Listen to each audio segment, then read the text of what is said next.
Oh, and phones off. Yeah. Thank you. We often do that. Sorry about that. Okay. We're having a little bit of technical difficulties. I'm not being able to project onto the screen. So I apologize for that. On the agenda this evening, we have the chairman of the New York Rowing Association, Mr. Vincent Paparo. And the New York Rowing Association is not new to Roosevelt Island. They actually had their winter training session in Sports Park. And sure. And they have expressed an interest of expanding their program here on Roosevelt Island using a site near the oil dock. They have a presentation that they want to speak to you about this evening, and at this point I'll just turn it over to Mr. Paparo. Hi, I'm Vince Paparo. I'm the volunteer chairman. Thanks for accommodating me. We have some handouts here, so we'll We don't need the screen. We don't need the screen, it's fine. You came prepared, that's I great. came prepared. It's very short, and you can just,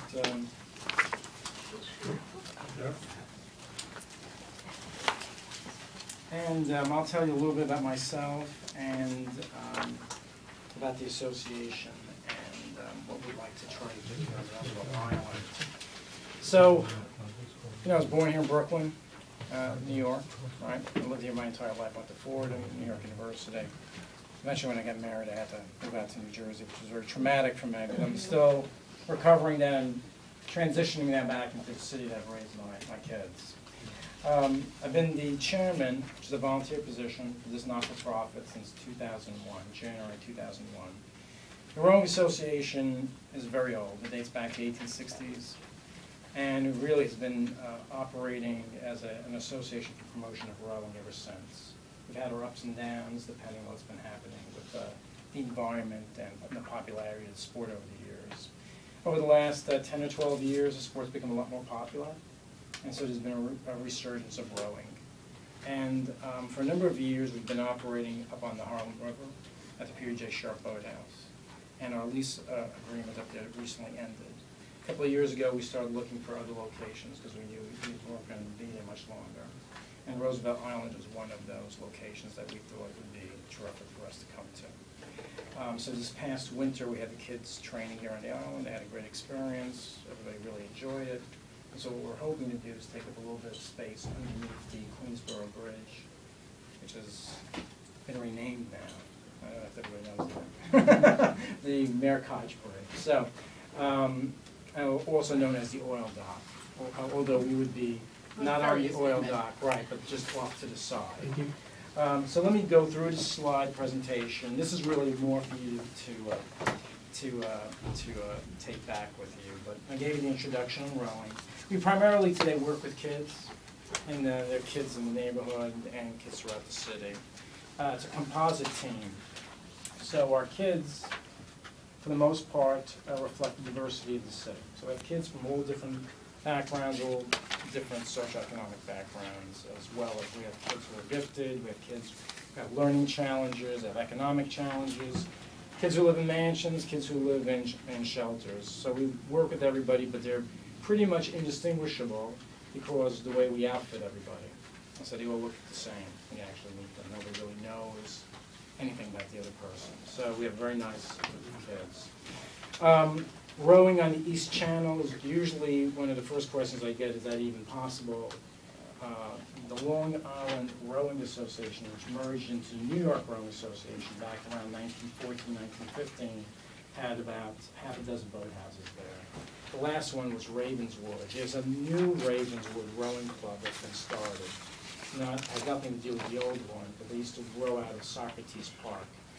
Now you have a lot of kayakers, but I know the Ravenswood folks are starting to go out in the kinds of rowing shells that we row in, which are those collegiate shells. I don't know if you've ever seen them. They're up in Boston and Philadelphia.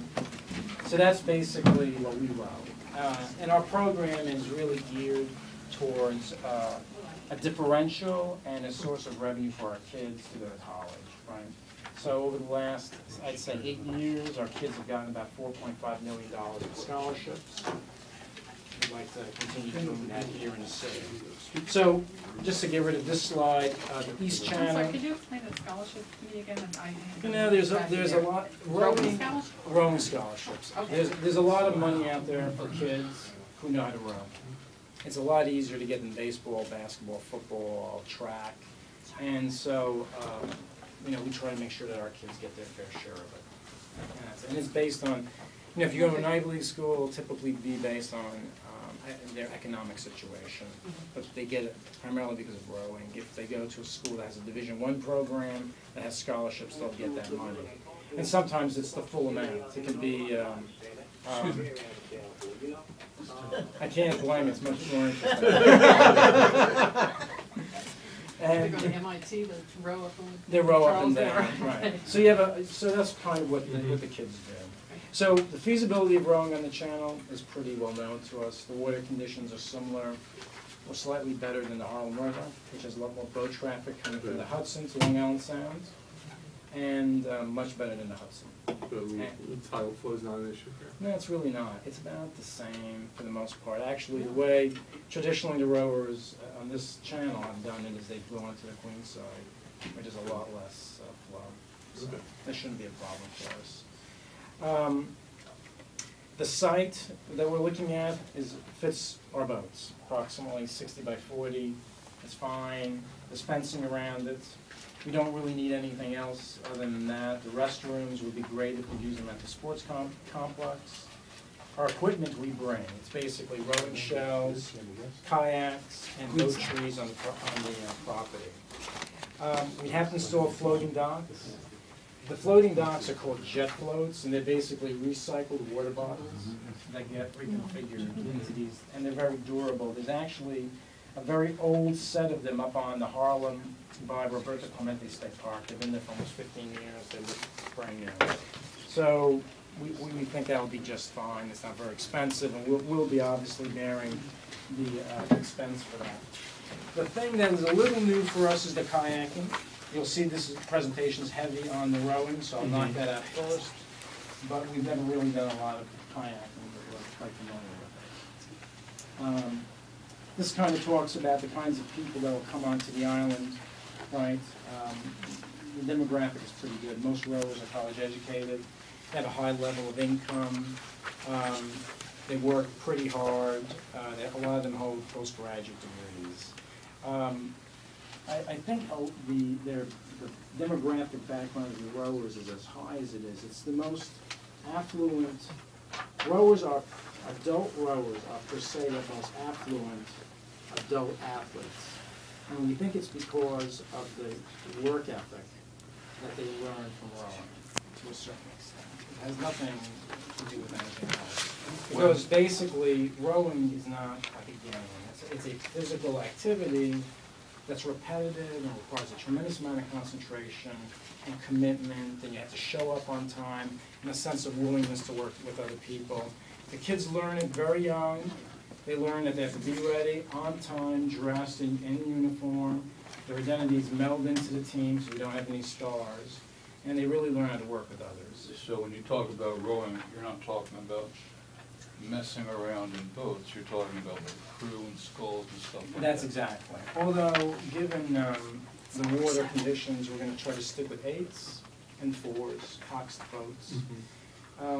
Adults would go out in boats without coxswains, presumably, because it's tough to get little people. I mean, I'm little, but I'm not little enough to be the coxswain. So they typically will just simply go out and cox themselves, which is... But it's that level, that sort of sport.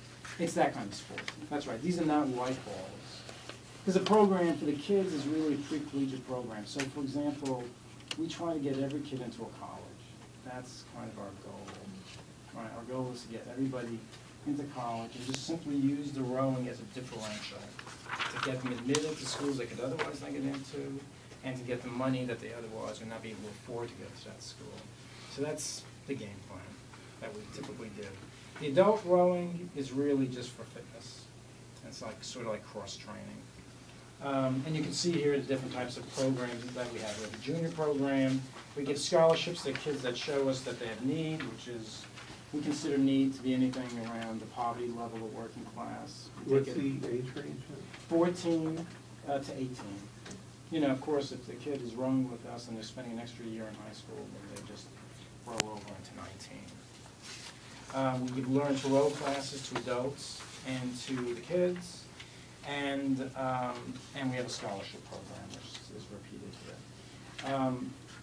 That is the rowing programs. And if you want to stop me and ask any questions about the rowing programs, you should by all means go ahead and stop me. What hours would, The kids are after school.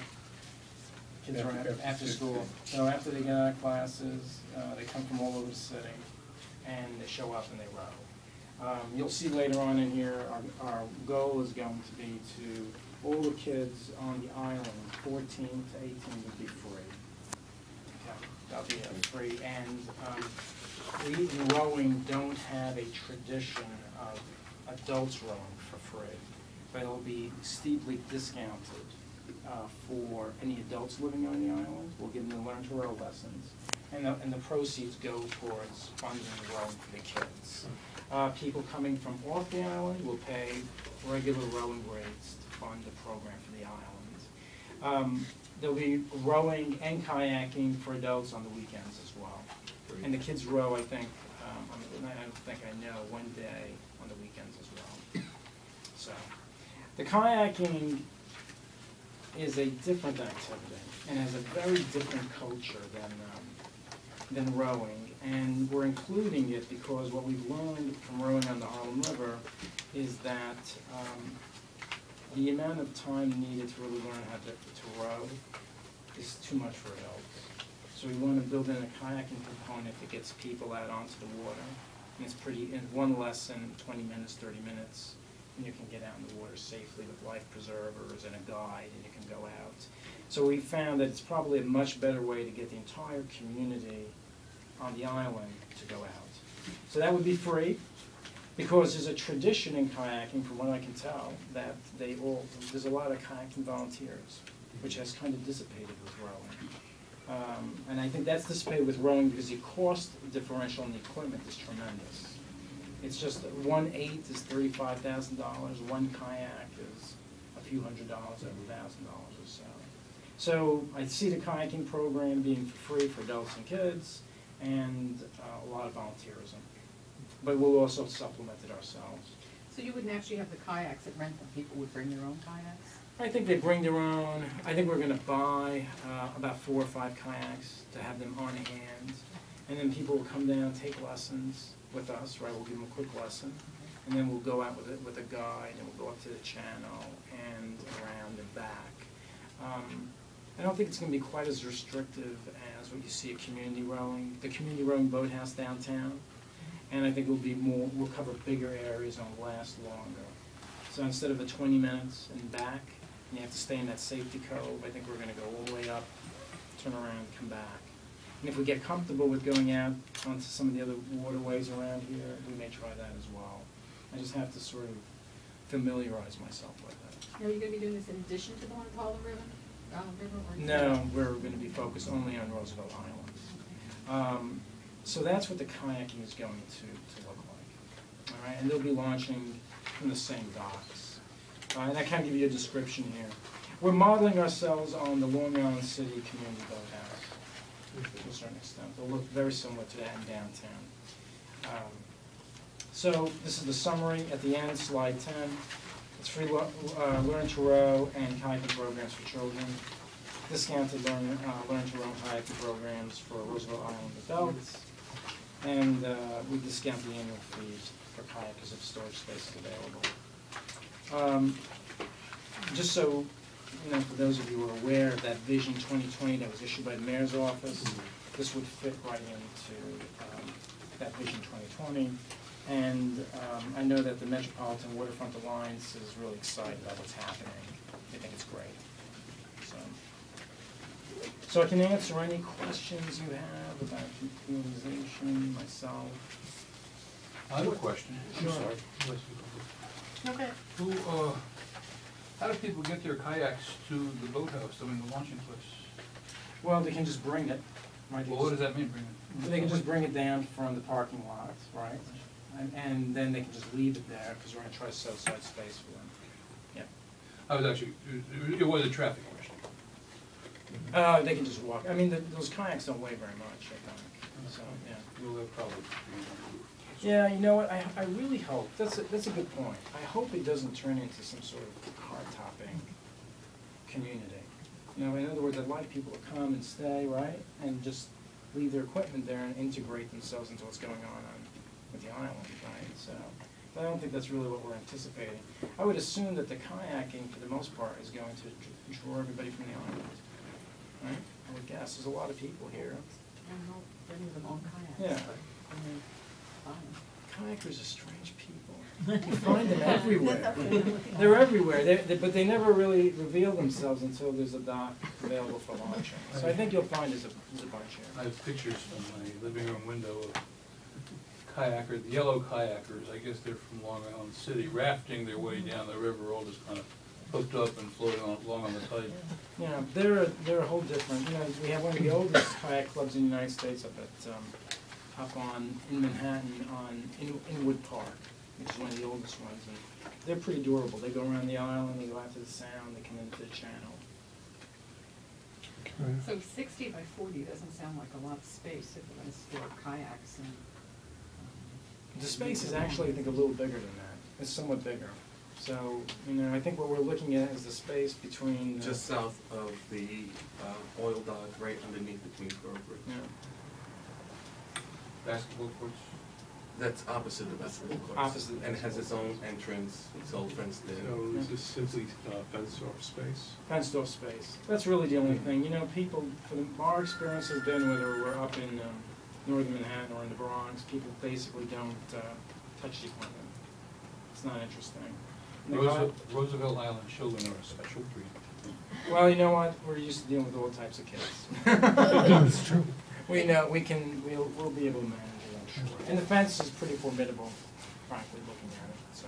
And you're looking to do this for one season, see how it works? And Well, I think we'll go from we there? want the community to see us in action, and then if you like us, we'll be back again and again and again. The docks, by the way, are seasonal docks. So go in March 1st, come out November 1st, or thereabouts. And we anticipated starting within 1 year. Right, right, so my intent is, upon approval from the operations committee, is to issue the New York Rowing Association a permit for them for 1 year, see how it goes, see the level of interest and the excitement from the Roosevelt Island community and the level of participation. And then if it's successful, continue that relationship, but that would require board approval if we do more than, More than 1 year. More than 1 year. Well, you raise a question. We're talking about this year. We're talking about May 1st of this year when your program will start? May 1st, you know, I have to go and apply for my DEP, my Department of Environmental Protection permits. We're assuming that because we're underneath the bridge and the bridge casts a shadow and there's already a dock there, that we should get those in about 2 to 3 weeks. But, you know, That's good. That will be your issue. yeah. But I'm wondering, since we're so close to your seasonal startup, how long have you guys been discussing this? Just a week or two. Yeah. Like I said, And I, So the you know, Roosevelt- we felt, let's bring it in as quickly as possible, Yeah. although it's less than a year, because it just would be a significant impact Right. on the island. Yeah. Yeah, there's, the docks themselves only take about a week to be delivered because they're just cubes. Mr. Chairman, could I be heard? No, we So, have Mr. 10 Shinazaki. agenda items. Take over the meeting, Mike? No, you. We have 10 agenda items today. I'm not taking public comments. Fine. We should get more seats. I guess I don't see any downside. Are we missing anything? No, I think. Is there I'm anything we sorry. should be I'll let the worried record about? show that committee member Mike Shinazaki has joined us. Is there a floor plan of this? And we see exactly The eventual size of ferry the is supposed to go area? on the old dock. You're aware that the dock, the current dock area is considered unsafe? Yeah. It's not that area that we're considering, it's just south of it. It's actually, not decked or anything, it's actual land, that they would attach their dock to. Okay. And is the approach to the water, are they gonna put in a floating dock? Yes. Jet float. I'll voice an opinion. personal opinion, I don't see any reason not to give this thing a shot, even though the notice is very short, and neither the committee nor the board has had really a chance to chew it over. Think about all the issues. I think of questions like insurance issues and things falling off the bridge issues, which is why we had to close a sports field under the bridge many years ago. Tennis club was there now. And traffic issues and who are these people issues, because we're not only isolated on this island, we're insular. So we get all nervous about people. Be that as it may, I'm willing to give it a shot on short notice as long as it's just a 1-year permit. And as long as there's an understanding that it is only a 1-year permit, because this corporation has a way of granting space to people, which then becomes institutionalized, even though they got the space for free. And that's just my view. Margie, Mike, do you have any? I guess my concern would be that's I think the area we were talking about having a ferry. You do end up with a ferry that Cornell had been talking about too, so I don't want any kind of issue with. South of it. Yeah. Right. South of where that ferry would be? Well, it's right next to. It's close by, but Yeah, but when we did, nothing has started on that, Right. so. no, I know, but when we saw in that the ferry, spring, right. they were doing that whole, I don't know what it was, an investigation or whatever. Yeah. They were gonna give us a proposal, didn't that include that whole big area, and it could be like a small part, or Right. go up to include a beach area and the whole thing, how does this fit into that? That actually feeds into number 6, item number 6 on the agenda. Right, number 6. Which we have to They're study. working on that proposal, we should be presenting that at the next operations committee meeting. But that's looking at all the options in terms of, Are we jumping to 6 now? well, since it's Folding going them to, together? yeah, folding them in together so that way we can move the meeting quickly. So, at the next operations committee meeting, I'm gonna have Ocean and Coastal come in to make their presentation. We looked at initially in phase 1 at the oil dock and the feasibility of using that as a ferry landing with ancillary recreational docks. The phase 2 of that proposal will take into consideration other locations, like across the street from the subway station, down at South Point Park, the Octagon area as well, because that was a question that was raised. But for the purposes of this is something short-term for the New York Rowing Association. They've expressed an interest because of the circumstances over at the Harlem River boathouse that they have. So it came up to us as a special request, not something that we've been talking about for a while, but just very recently. So with that said, we're only looking at it for 1 year. The long-term planning for the old dock, if that's the site that we choose for a ferry landing, is a couple years out. So we're within that window where we can test some of these potential activities and gauge the level of interest and participation without interfering in any future plans that we have for that area. As far as the scope of the permit, you're gonna give us a kind of diagram what that defined space is and what is included in the permit, like for example, parking.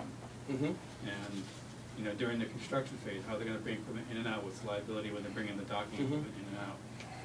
We obviously expect no liability for people getting injured, loading, unloading boats, people climbing in and out of the water. Right. You know, it could become an attractive nuisance for kids.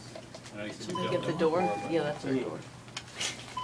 So, what's included, we have to figure out what's included in the Right, scope in the permit. and these things are very useful to bring up as discussion points, and that's something that the New York Rowing Association has considered, because this is not something that's new to them, it's something that they've been doing for a number of years. So they'll bring that level of experience. New stuff. And exactly, but they'll be able to communicate that better than I can, and that's part of the next steps. What I wanted to get from this evening is that the committee, the operations committee, is comfortable with the idea, so we can proceed without investing any more time or financial resources in going forward and getting approvals. My feeling would be that this can't come to a vote. This cannot come to a vote for a recommendation at this meeting. However, we have another operations meeting scheduled for just before the next board meeting. Yeah. And that should be put on the agenda at that time. That will give board members and committee members a chance to think more about it and get more information as we see the need arise.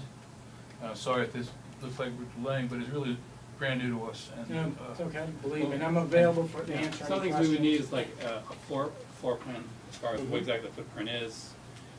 Understand that there is possible construction, whether or not we're gonna have any issues with the folks doing the environmental study for the Cornell business.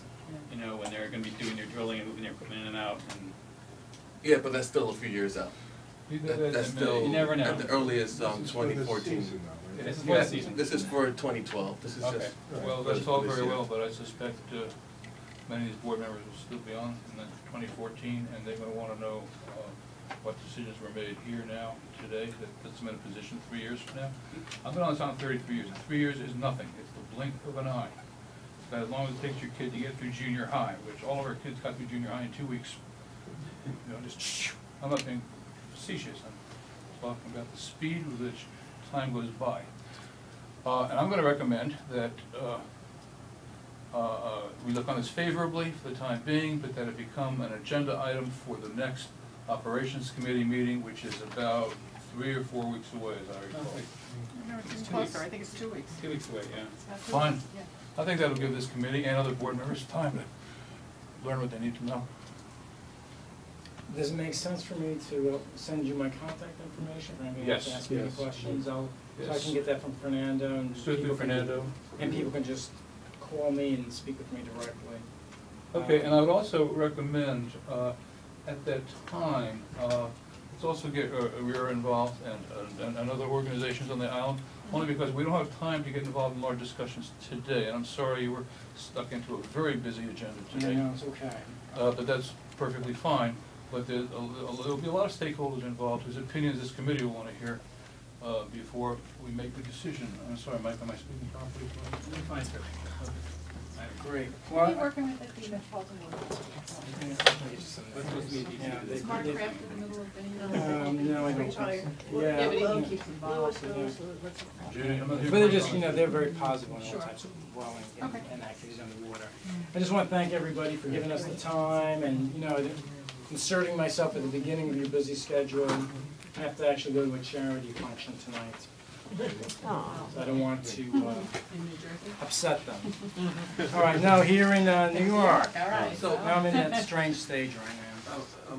Before you leave, Mr. Pepero, what would be, I think, would be the most effective way to be prepared for the next meeting as we tackle this, is we get a list of the questions, and then I can forward it to Mr. Pepero in the new room? Maybe, or maybe we'll contact him directly. You have 6 of your 9 board members here. 1, 2, 3, 4, 5, 6. There's someone sneaked in behind me. 2/3 of your board, or actually 6/7, considering the fact that ex officio and Albany members don't really take that much of a day-to-day interest in operational issues, are here and have heard, and are now in contact. And when that, when your contact information gets distributed, I know that people here will not be slow to annoy the hell out of you. Great, no, please, we'll talk about rowing and kayaking, so go for it.